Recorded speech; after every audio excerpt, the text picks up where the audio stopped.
मुंबई की हलचल भरी सड़कों पर जहां मसालों और गर्म पकवानों की सुगंध हवा में फैली हुई थी, वहां राहुल नाम का एक युवा लड़का रहता था। वह सिर्फ 10 साल का था, लेकिन उसका दृढ़ संकल्प उसकी उम्र से कहीं अधिक था। राहुल का जन्म एक ऐसे परिवार में हुआ था जो भीड़ भाड़ वाले बाजार के पास एक छोटी सी झोपड़ी में रहकर गुजारा करने के लिए संघर्ष कर रहा था। उसके माता पिता ने दिहाड़ी मजदूर के रूप में बहुत मेहनत की और मुश्किल से वो इतना कमा पाते थे कि मेज पर खाना रख सकें।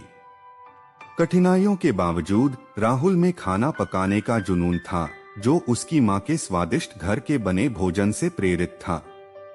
वह अक्सर रसोई में अपनी मां की मदद करता था, उसकी तकनीकों का अवलोकन करता था और स्वादों के साथ प्रयोग करता था। एक दिन जब उसने सड़क पर दुकानदारों को राहगीरों को स्वादिष्ट नाश्ता बेचते देखा, तो उसके दिमाग में एक विचार आया। अपने माता पिता की अनिच्छा से सहमति के साथ राहुल ने स्ट्रीट फूड बेचने में अपना हाथ आजमाने का फैसला किया। अपनी मां के नुस्खों और एक छोटी ठेले के साथ उसने एक व्यस्त चौराहे के पास एक मामूली भोजन स्टॉल लगाया। उसके मेनू में पाव भाजी, वड़ा पाव और समोसा जैसे सरल लेकिन स्वादिष्ट व्यंजन शामिल थे, जो उसके स्वयं के रचनात्मक ट्विस्ट से युक्त थे। पहले कुछ दिन चुनौतीपूर्ण थे क्योंकि राहुल को कड़ी प्रतिस्पर्धा के बीच ग्राहकों को आकर्षित करने के लिए संघर्ष करना पड़ा।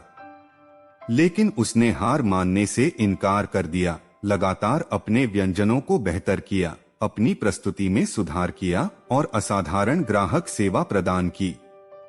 धीरे धीरे लेकिन लगातार स्वादिष्ट व्यंजन बनाने वाले जवान लड़के के बारे में बात फैलनी शुरू हो गई।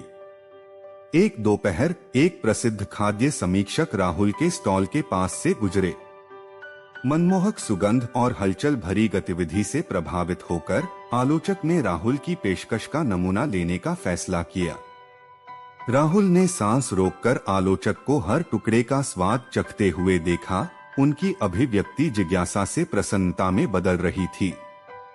स्वाद और खाना पकाने के प्रति राहुल के जुनून से प्रभावित होकर आलोचक ने एक लोकप्रिय खाद्य पत्रिका में एक शानदार समीक्षा लिखी, जिसमें राहुल के स्टॉल को शहर के छोटे से बाजार में एक छिपा हुआ रत्न बताया गया। राहुल का साधारण स्टॉल खाने के शौकीनों और उसके स्वादिष्ट व्यंजनों का स्वाद लेने के लिए उत्सुक जिज्ञासु भोजनकर्ताओं के लिए आकर्षण का केंद्र बन गया। जैसे जैसे उसका व्यवसाय फलता फूलता गया, राहुल को नई चुनौतियों और अवसरों का सामना करना पड़ा।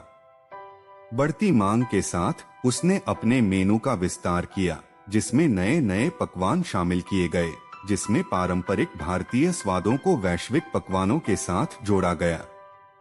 उसने अपने कार्ट को अपग्रेड करने, स्वच्छता उपायों को शामिल करने और पीक आवर्स के दौरान सहायता के लिए एक छोटी टीम को काम पर रखने में भी निवेश किया।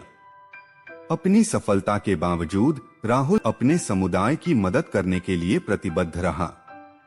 उसने एक चैरिटी पहल शुरू की, जहां उसकी कमाई का एक हिस्सा पड़ोस के वंचित बच्चों को भोजन उपलब्ध कराने में खर्च किया गया। दयालुता के इस भाव ने न केवल उसे सम्मान दिलाया, बल्कि स्थानीय समुदाय के साथ उसके रिश्ते को भी मजबूत किया।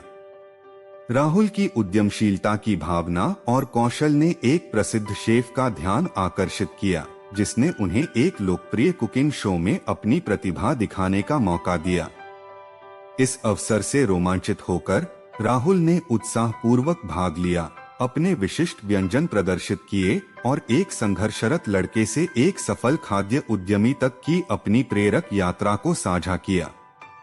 टेलीविजन उपस्थिति ने राहुल की प्रसिद्धि को नई ऊंचाइयों पर पहुंचा दिया, जिससे देश भर के निवेशकों, सहयोगियों और भोजन प्रेमियों को आकर्षित किया गया।